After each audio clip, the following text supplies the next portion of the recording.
Hace una semana les contaba acerca de mi maestro, que ya ni recuerdo cómo se llamaba, pero recuerdo cómo le decían, ¿eh? Le decían Tribilín.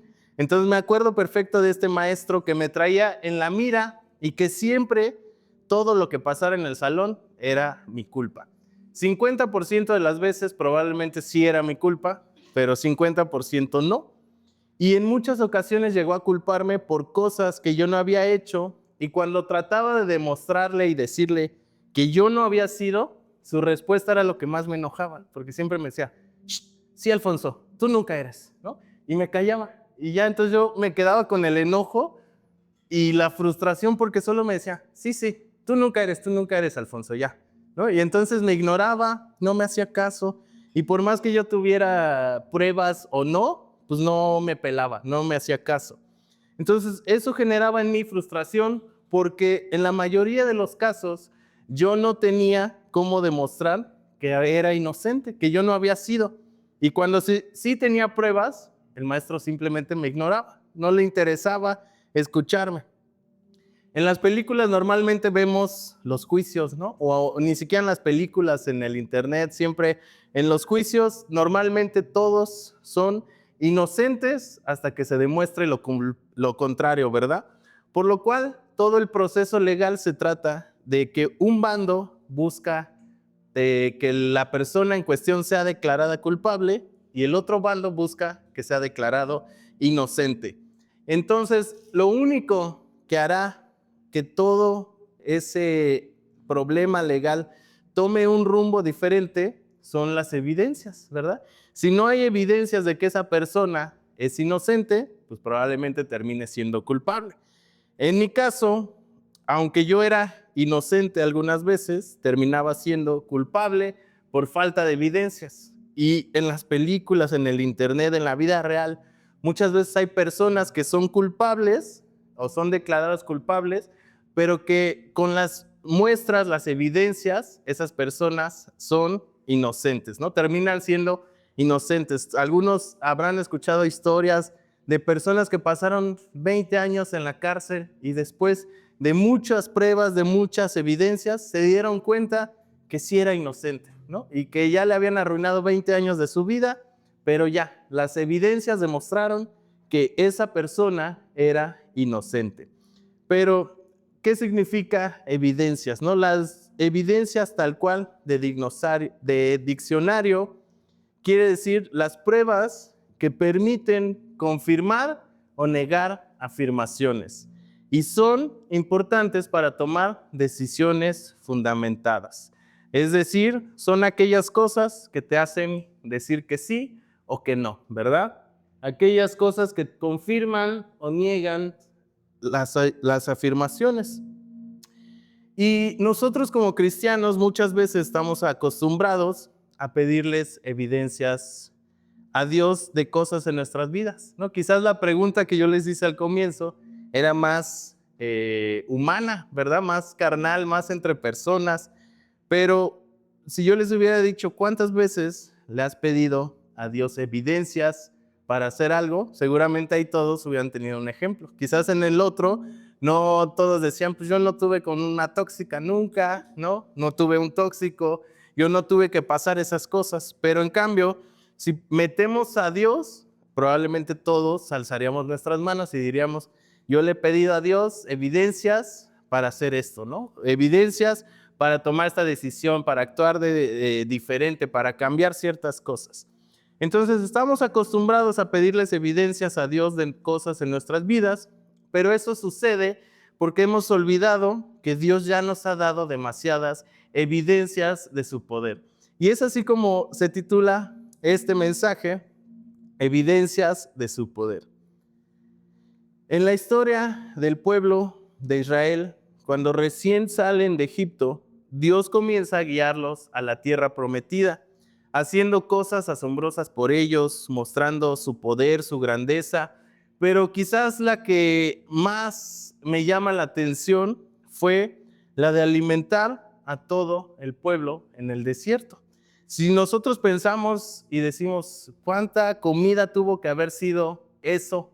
Seguramente eran toneladas de codornices, ¿no? Toneladas de maná, porque eran personas, eran animales, eran niños, eran mujeres, hombres. Y en un lugar donde los recursos escasean, como es el desierto, un lugar donde ellos no podían quizás poner en práctica lo que habían aprendido en Egipto, ¿no? Ellos no podían decir, pues vamos a detenernos aquí y vamos a sembrar y vamos a empezar a cosechar mangos, mamey, dátiles, ¿no? La fruta de su preferencia. Vamos a empezar a hacer ciertas cosas y vamos a comer todo de lo que sembremos y lo que cosechemos.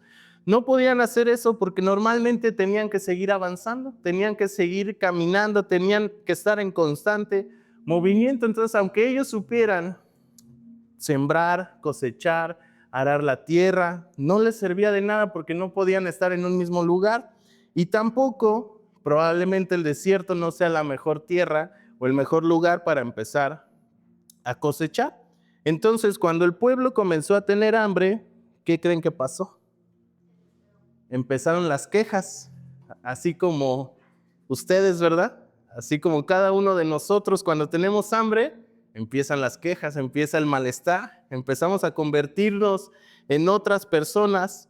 Por eso Dios intervino inmediatamente y lo primero que nos dice este versículo es Éxodo 16, del 11 y el 12. Dice, y el Señor se dirigió a Moisés y le dijo, he oído murmurar a los israelitas, habla con ellos y diles, al atardecer ustedes comerán carne y por la mañana comerán pan hasta quedar satisfechos. Así sabrán que yo soy el Señor su Dios. Entonces, este versículo nos muestra el centro de este mensaje y es que Dios nos da evidencias de su poder para que sepamos que Él es nuestro Dios.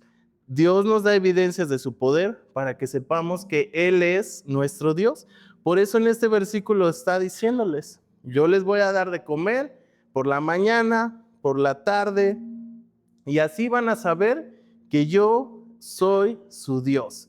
Entonces, hoy vamos a ver 3 evidencias del poder de Dios. La primera evidencia es justamente su provisión. Entonces, ¿cuál es el propósito de darles pan del cielo al pueblo de Israel? El propósito no solamente era suplir su necesidad de comer, no solamente era darles alimento, no solamente era llenar sus estómagos y evitar que ellos se pusieran furiosos y empezaran a maldecir y a decir cosas, sino que el propósito de alimentarlos era enseñarles a depender de Dios. Como ya había dicho anteriormente, ellos sabían que si trabajaban en Egipto, iban a obtener alimentos. Si se esforzaban lo suficiente, tendrían comida y podían seguir con su vida como siempre, ¿verdad? Ellos por eso se quejaban, decían, ¿para qué nos sacaron de Egipto? En Egipto teníamos comida, en Egipto teníamos alimento, teníamos cosas, ¿no? Quizás nos esclavizaban y la pasábamos mal, pero teníamos para comer. Entonces, aunque ellos supieran trabajar, aunque ellos supieran esforzarse, no podían obtener el alimento. Por eso, en el desierto ya no servía nada de lo que ellos supieran hacer, ya no servía de nada cuantos fueran, porque ahora ya tenían que aprender solamente a depender de Dios y ahora entender que no se trataba de cuánto tenían que trabajar, sino cuántos estaban dispuestos a obedecer, cuántos estaban dispuestos a entender que no era por su trabajo, por su esfuerzo, por sus manos, por su dedicación, simplemente era por entender que tenían que creer y obedecer y aprender a depender de Dios. Alimentar al pueblo de Israel con el maná es un ejemplo de cómo Dios trabaja con nosotros. ¿Por qué? Porque Israel no podía traer el maná del cielo. Él no podía bajar el maná y decir, hoy quiero que haya maná para todos, sino que como ellos no podían traerlo, Dios era el que lo bajaba, pero ellos tenían que recogerlo. Es decir, que Israel no podía traer el maná y Dios no lo iba a recoger por ellos. Cada uno tenía que hacer su parte, cada uno tenía que hacer lo que le correspondía. Por eso, si pensamos qué fue quizás lo que mantuvo al pueblo de Israel durante tanto tiempo, pues fue poder tener alimento. Si no hubieran tenido alimento, no hubieran existido quizás más de 2 semanas, ¿no? No hubieran sobrevivido nadie. Por eso el alimento fue clave para la supervivencia del pueblo. Y yo me pregunto y pienso y digo, y parte de lo milagroso del maná era que, siendo el pueblo de Israel tan quejoso como era, no se volvieran locos comiendo 40 años lo mismo, ¿no? Si uno come, bueno, yo no me quejo, no todos los días puedo comer huevito y soy feliz, ¿no? Pero yo estoy seguro que hay quienes 5 días seguidos de huevo ya es, ay, bueno, ahora quiero un cereal, ahora quiero un sándwich, ahora quiero algo. Pero imagínense 40 años comiendo maná y codornices todos los días, ya hubiera sido, ay, ya, ¿no? O sea, por eso parte del milagro, a mí me sorprende que no se nos diga que el pueblo de Israel ya decía, ya Dios, ya danos otra cosa, ¿no? Así como eran de berrinchudos y quejosos, no leemos que haya sido así. Por eso el maná no era solamente alimento para el pueblo, era una evidencia del poder de Dios y la provisión que Él podía darles a los que creían en Él. Pero el pueblo era muy dado a olvidar. Y como Dios sabía eso, les ordenó lo siguiente. Dice Éxodo 16:32. Después Moisés dijo, esta es la orden que ha dado el Señor. Llenen de maná una medida de 2 litros y guárdenla para sus descendientes, para que vean la comida que yo les di a ustedes en el desierto cuando los saqué de Egipto. Vemos este versículo y se nos dice que Dios pidió que guardaran las evidencias para las futuras generaciones. Y esto, ¿ustedes por qué piensan que fue? Que Dios les pidió, guarden un poquito para enseñárselo a los que vienen más adelante. Yo pienso porque Dios sabía que no iba a faltar el que dijera, ay, ¿cómo es posible que sobrevivieron 40 años en el desierto? ¿Cómo es posible que sin agua, sin alimento, vivieran tanto tiempo en el desierto? Y que probablemente no iba a faltar la persona que, al escuchar la historia de que la travesía y todo lo que vivieron para llegar a la tierra prometida, hubiera alguien que dijera, esa historia es poco creíble, esa historia no puede ser real. Aún en estos tiempos, si hay personas que conocen un poco de la Biblia, leen algunas historias, pueden decir, eso es ficción, eso no es cierto, eso es mentira. Y eso pasaba en los tiempos de Dios y de la travesía de la tierra prometida. Y por eso Dios mismo le decía, guarden un poco para que sus descendientes vean y comprueben que sí fue cierto, que sí fue real. Entonces Dios está dejando evidencias para las futuras generaciones y que no sea solamente la historia de sus abuelitos, de sus tíos y de aquellas personas que sobrevivieron al desierto. Por eso, con esta evidencia, no solamente iban a ser historias de aquellos que sobrevivieron, sino que todos iban a tener una evidencia visible de su poder y de su provisión. Ahora, la evidencia número 2 es su protección. El camino que tenían que atravesar el pueblo de Israel por el desierto y durante 40 años era un camino lleno de retos, lleno de adversidades. Y aunque al salir de Egipto se nos dice en la Biblia que Dios no los llevó por el camino más directo, ¿no? ¿Por qué? Porque decía, a estos les va a dar miedo tener que empezar a pelear saliendo de Egipto, pues mejor vamos a darle una vueltita más, ¿no? Vamos a llevarlos por el camino largo. Entonces Dios los dirigió por otro camino para evitar que ellos enfrentaran una guerra. Pero después de cierto tiempo, ya era momento de que enfrentaran a sus enemigos. Entonces, su primera experiencia con la guerra fue contra el pueblo de Amalek. Habían vivido años, cientos de años como esclavos, y Dios había luchado con Egipto para que ellos pudieran salir, por lo cual ellos no tenían experiencia peleando. Ellos no sabían quizás cómo agarrar una espada, una lanza, un escudo y pelear contra alguien, ¿no? Entonces ellos no tenían experiencia porque en Egipto fue todo fácil. Dios hizo todo, Dios hizo los milagros, lo majestuoso, lo asombroso, pero ahora era momento que ellos tuvieran que aprender a confiar mientras enfrentaban su primer batalla. Y esta historia, al igual que el maná, nos muestra nuevamente cómo es que Dios trabaja. ¿Por qué? Porque mientras Moisés luchaba en oración con sus manos alzadas, Josué luchaba con su espada.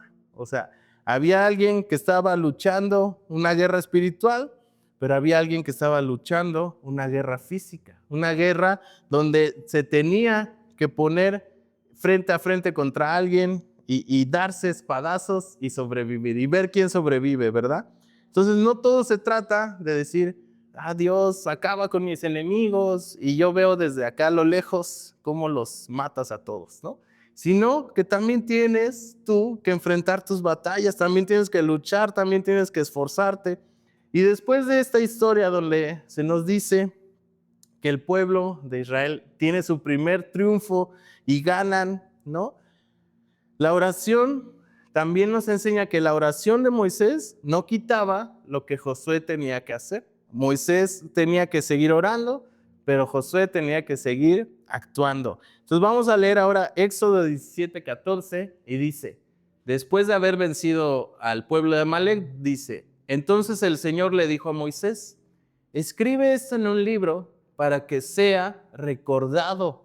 Y dile a Josué que voy a borrar por completo el recuerdo de los amalecitas. Nuevamente vemos a Dios dejando evidencias de lo que Él había hecho, porque sabía cómo era su pueblo, como dice mi suegro, conocía a su tropa, ¿no? Conocía a los suyos y sabía que su pueblo olvidaba fácilmente quién era Él y que probablemente iban a olvidar cómo los había librado. Por eso una vez más les da instrucciones para que tomen evidencias de cómo les había librado de esta guerra. Y si nos ponemos a pensar, muchas veces pareciera que los cristianos tenemos amnesia, ¿no? Parece que se nos olvidan las cosas porque olvidamos todo lo que Dios ha hecho. Se nos olvidan sus milagros, se nos olvidan sus misericordias, se nos olvidan los favores en nuestra vida. Y el gran problema de no recordar todo lo que Dios ha hecho en nuestra vida es que nos vuelve personas incrédulas, nos vuelve personas que les cuesta creer que Dios lo va a hacer una vez más. Así como cantábamos, ¿no? Dios hará grandes cosas mucho más de lo que podemos imaginar. Pero cuando nosotros olvidamos lo que Dios ha hecho, nos cuesta creer que algo mejor puede pasar. Nos cuesta creer que hay una mejor etapa en nuestra vida, nos cuesta creer que estaremos en nuestro mejor momento, ¿no? Quizás nuestro mejor momento pensamos que fue hace 10 años, ¿no? Y por eso nos volvemos incrédulos, porque olvidamos lo que Dios ya hizo, lo que Dios es capaz de hacer. Olvidamos tantos milagros y bendiciones que hemos recibido de Dios, y cuando vienen las pruebas, cuando vienen las adversidades, se nos olvida cómo triunfamos, cómo ganamos, cómo salimos adelante del problema y comenzamos a quejarnos y a dudar de Dios. Y quiero leerles otro versículo justo de Éxodo y de todo este proceso del pueblo de Israel. Éxodo 19, versículos 4 y 5 dice, ustedes han visto lo que yo hice con los egipcios y cómo los he traído a ustedes a donde yo estoy, como si vinieran sobre las alas de un águila. Así que, si ustedes me obedecen en todo y cumplen mi alianza, serán mi pueblo preferido entre todos los pueblos, pues toda la tierra me pertenece. Y me encanta este versículo porque justo Dios nuevamente les está recordando, ¿no? Primero les pidió que guardaran algo tangible, después que escribieran lo que Dios hizo Y ahora les recuerda, ustedes han visto lo que yo hice. Y les dice, ¿y cómo los he traído hoy aquí? En primera clase, como si vinieran volando sobre un águila. No han tenido que padecer nada, no han tenido que sufrir. Yo he estado con ustedes en todo momento. Y lo único que les dice, así que si me obedecen y cumplen con lo que les he pedido, serán mis favoritos, serán mis consentidos, yo seré su Señor, yo seré el que los cuide, el que los proteja y les daré todo lo que han soñado, necesitado, ¿verdad? Y la evidencia número 3 es la creación de Dios, es su creación.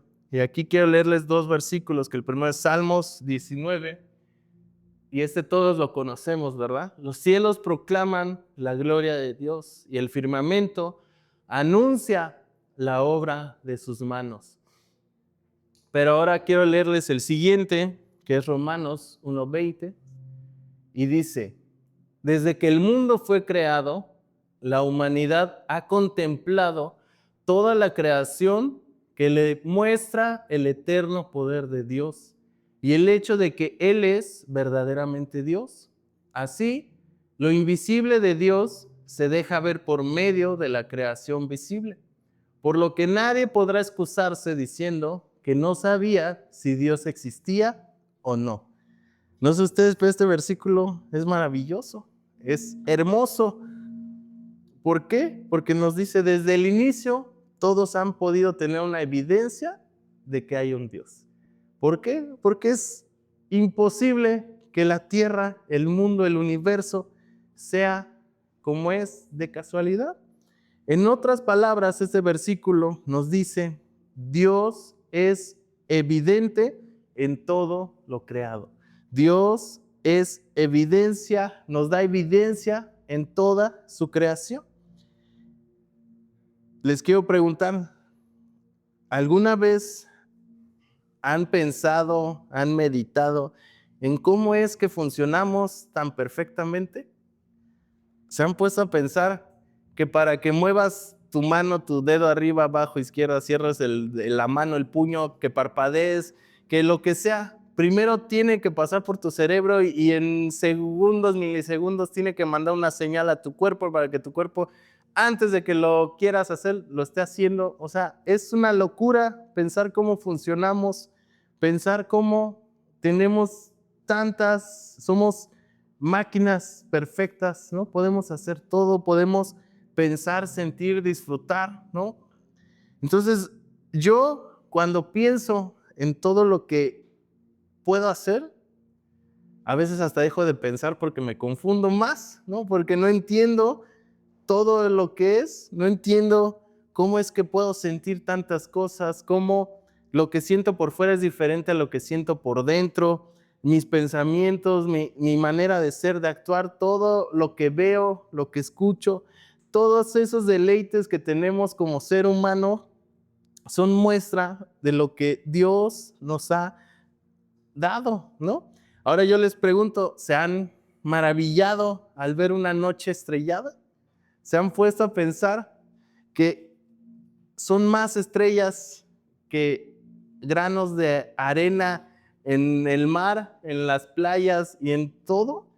Si yo agarro un puño así, seguramente son miles de granos de arena. Y saber que hay más estrellas en el cielo que todo eso es una locura. O sea, no puedo imaginar el tamaño del universo, ¿no? Sería un sueño mío ir al espacio, pero me daría terror, ¿no? O sea, me encantaría ver todo así, pero que me bajen así al segundo, ¿no? Al minuto.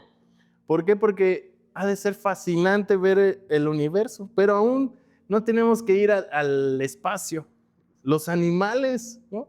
Los animales son majestuosos, ¿no? No solo los perros, ¿no? Pero cualquier cosa, cualquier tipo de animal son asombrosos, ¿no? Cómo están diseñados para una cierta cosa, un cierto lugar, una cierta manera, forma. Todo eso es impresionante.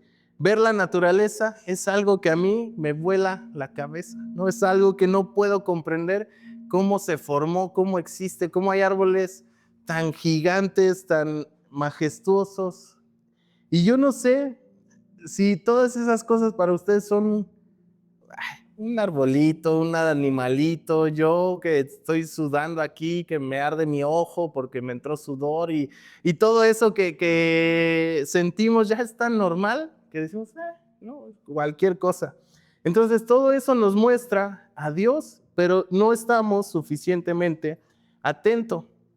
Por eso Dios hizo evidente su presencia en la creación y nos ha dado la capacidad de ser conscientes de Él por medio de lo que ha creado. Cada vez que contemplamos la creación, la belleza y el perfecto funcionamiento de todo, es inevitable no quedar asombrados. Por eso yo les digo, yo no sé ustedes, pero yo me asombro con todo lo que mis ojos pueden ver. Para mí, personalmente, me parece imposible creer que este gran universo haya salido de un accidente espacial, que todo lo que somos, todo lo que conocemos, todo lo que vemos sea motivo o haya surgido a causa de una explosión. Hay personas que dicen, es ilógico creer en Dios, somos la evolución de miles de años. Para mí es ilógico pensar que de que se estrellaron las cosas, todo fue calculado milimétricamente y entonces somos así de perfectos por un accidente. Es ilógico y para mí hay una sola verdad que es, hay un creador que sostiene, dirige y gobierna todas las cosas. Eso es lo único que yo creo, pero hablando de las evidencias, una evidencia no tiene significado hasta que son interpretadas. O sea, una evidencia no vale de nada hasta que no la analizas, hasta que no piensas en ella, hasta que no te das cuenta de su valor. Nuevamente, las evidencias no tienen significado hasta que son interpretadas. ¿Qué quiere decir esto? Que no importa cuántas veces Dios te haya dado evidencias en tu trabajo, en tu familia, en tu vida, en tu relación con Él, si tú no te detienes un momento a analizar las pruebas, las evidencias, seguirás siendo culpable de tu falta de fe, de tus emociones negativas, de tus pensamientos, de tu actitud. Si tú no analizas las evidencias de lo que Dios ya te dio, ya hizo y ya te ha mostrado, tú vas a ser culpable de tu mal carácter, de tu falta de fe, de tus emociones y pensamientos negativos, etcétera y etcétera. Entonces, las evidencias de Dios no son para avalar quién es Él.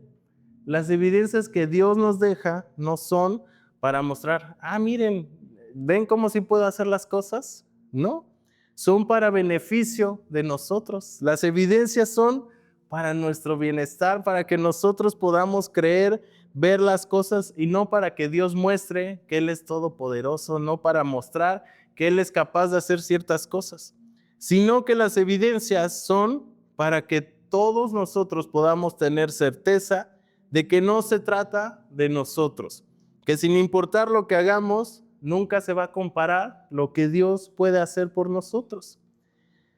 Y hoy solamente tomé 3 evidencias, pero la realidad es que todo es evidencia de su poder, todo es evidencia de su amor, de su gracia, de su bondad, de su misericordia. Pero las primeras 2 evidencias son áreas por las que todos hemos pasado y que cuesta trabajo enfrentarlas solos, que son nuestras finanzas, nuestros recursos, nuestras necesidades, y la otra, enfrentar a nuestros enemigos, que enemigos puede ser aquellas cosas que te hacen frente, aquellas cosas que te dan miedo, aquellas cosas que te preocupan, los temores y aún la vida misma. Por eso, si en algún momento sentimos que ya no podemos, sentimos desfallecer, basta con ver las evidencias, basta con detenernos y voltear a ver todo lo que nos rodea. Por eso yo les quiero preguntar, ya para terminar, ¿qué harás la próxima vez que veas las evidencias de Dios en el mundo? ¿Las vas a archivar, ¿no? ¿Las vas a dejar ahí en el escritorio de tu vida?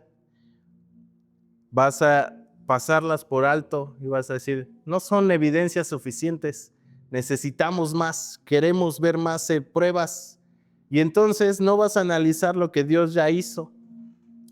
Pero si tú verdaderamente quieres mostrar esas evidencias de Dios al mundo, tienes que hacer 3 cosas que fue lo que vimos. Y es ver las evidencias, recordar las evidencias y número 3, proclamar las evidencias. Todo eso es basado en los versículos que leímos. Ver lo que Dios ha hecho, lo que ha creado y todo lo que existe. Entonces, ver lo que Dios hizo nos recuerda que Dios es nuestro proveedor, que Dios es nuestro estandarte y que Él es quien pelea por nosotros. Cuando tú eres capaz de ver y recordar lo que Dios ha hecho, entonces vas a ser capaz de proclamar cuán bueno, cuán poderoso, cuán grande es nuestro Dios ante todos los demás. Entonces, ¿se lo aprendieron? Son 3 simples evidencias, ¿verdad? La evidencia número 1, ¿cuál es? Su provisión. La segunda y la tercera. Entonces, el primer versículo que leímos justamente decía, guárdenla para sus descendientes para que vean, ¿verdad? La segunda decía, escribe esto en un libro para que sea recordado. Y la tercera es, los cielos proclaman, los cielos muestran lo que Dios ha hecho. Entonces, si tú eres capaz de ver, recordar y proclamar, vas a tener, como decía el versículo del comienzo, un viaje 100% tranquilo, sin importar si estás en el desierto, en el valle, en el foso, donde sea que te encuentres, vas a tener evidencias de que Dios ha estado contigo, que Dios es quien pelea por ti, y tú solamente te vas a enfocar en proclamar lo bueno que Dios ha sido. Entonces vamos a terminar este tiempo con una oración, vamos a ponernos de pie y a poder comenzar a pensar y ver esas cosas en nuestra vida, recordar lo que Dios ya hizo. Señor, te damos gracias esta tarde porque podemos darnos cuenta, Señor, de las evidencias del Dios tan bueno, del Dios tan fiel, tan amoroso que tenemos, Señor. Gracias porque día a día, Señor, la creación nos muestra el Dios tan asombroso que tenemos, Señor, porque hoy podemos entender que no se trata de nuestro conocimiento, que no se trata de lo que sabemos hacer, Señor. Muchas veces solamente tenemos que darnos cuenta que tú eres nuestro proveedor, Señor. Tú eres quien nos sustenta, tú eres el que nos da, Señor, día a día una porción de tu presencia, Señor, una porción de tu espíritu, Señor, y que eso es suficiente, Señor, para atravesar el desierto, que solamente eso es lo único que importa, Señor, lo único que nos lleva más cerca de ti, Señor. Gracias porque hoy decidimos abrir nuestros ojos, Señor, para ver lo que tú ya nos has mostrado, Señor. Cuán bueno ha sido en nuestra familia, cuán privilegiados somos de tener un trabajo, tener una iglesia, Señor, estar en esta ciudad. Podemos ser, Dios, conscientes de lo que tú nos has regalado, Señor. Y, Señor, si hay cosas que hemos olvidado, que tú ya hiciste por nosotros, Señor, y que seguimos preocupándonos, seguimos pensando que es difícil, que es complicado, Señor. Ayúdanos a recordar que tú ya lo hiciste, Señor. Que tú ya venciste, que tú ya peleaste por nosotros, Señor. Y que, Dios, una vez que nosotros podamos recordar cuán bueno ha sido en nuestra vida, Señor, seremos capaces de proclamar, de mostrar, Señor, cuán bueno es nuestro Dios, cuán fiel, cuán amoroso, Señor, y cuán grande es nuestro Dios, que no se queda con nada, que no se limita, sino que al contrario, cada vez hace mejores cosas para nosotros, cada vez nos lleva a más, de triunfo en triunfo, de victoria en victoria, Señor. Pero hoy a través de este mensaje podemos recordar, Dios, cómo funciona nuestra relación contigo, Señor. Sabemos que tú nos das, pero nosotros tenemos que actuar, Señor. Nosotros tenemos que creer, nosotros tenemos que pelear las batallas que enfrentamos, Señor, con valentía, con seguridad, de que no es por nosotros, de que no es nuestro talento, sino que es nuestro Dios el que nos acompaña, el que pelea, el que dirige nuestros pasos, nuestros caminos, Señor. Ayúdanos a ser personas que proclaman lo bueno que tú eres al mundo, Señor, que proclaman lo bueno que es tener un Dios tan grande, tan fiel, tan amoroso. Y no que seamos personas, Señor, que proclaman malas noticias, que nuestra actitud, nuestro corazón muestran algo que no deberíamos de ser, Dios. Ayúdanos a cambiar y así como, Señor, tú nos das evidencias para beneficio de nosotros mismos, Señor, que nosotros podamos ser una evidencia tuya a los demás, Señor. Una evidencia de lo que es tener tu amor, de lo que es tener tu seguridad, tu paz, Señor. Gracias, Dios, por este tiempo. Gracias por cada persona que hoy estamos aquí, Señor. Y te pedimos, Señor, que tú nos pongas la oportunidad, Dios, de poder recordar, de poder ver y reconocer el Dios que tenemos, Señor. Que nunca seamos personas que dejen de asombrarse con lo que vemos, con lo que somos, con lo que tenemos, Señor, sino que al contrario, cada día nuestra gratitud crezca más y que podamos, Señor, recordar que todo es gracias a ti, Señor. Te amamos, Señor, y en tus manos ponemos nuestra vida. Te damos gracias por este tiempo. Amén.